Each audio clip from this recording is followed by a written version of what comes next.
Welcome to the Genius Factory. Enjoy the video. In this video, I will explain how to make delicious cabbage rolls with meat and rice. First, select a large, firm head of cabbage, weighing around 2 to 3 pounds. Carefully remove the core, then blanch the whole head in boiling water for about 5 to 10 minutes until the leaves are pliable. Immediately transfer the blanched cabbage to an ice bath to cool it down quickly. This process makes the leaves easy to work with and prevents them from tearing. Next, let's prepare the savory filling. You'll need about 1 pound of ground meat, such as beef or pork, combined with 1 cup of cooked rice. Incorporate finely chopped onions, minced garlic, and your preferred seasonings like salt, pepper, and paprika.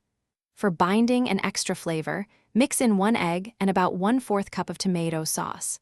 Ensure all ingredients are thoroughly combined for consistent and delicious filling. Now it's time to assemble your cabbage rolls. Take a blanched cabbage leaf and lay it flat. Place about 2 to 3 tablespoons of the meat and rice filling near the stem end.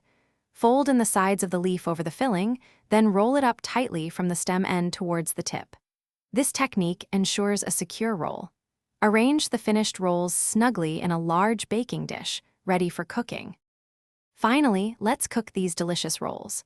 Pour a sauce made from tomato juice, beef broth, and your favorite seasonings over the assembled rolls. Ensure they are mostly submerged. Cover the baking dish and bake in a preheated oven at 350 degrees Fahrenheit for about 1.5 to 2 hours, or until the cabbage is tender and the filling is cooked through. Serve warm, perhaps with a dollop of sour cream or a sprinkle of fresh dill. Thanks for watching. If you found this helpful, don't forget to like and subscribe.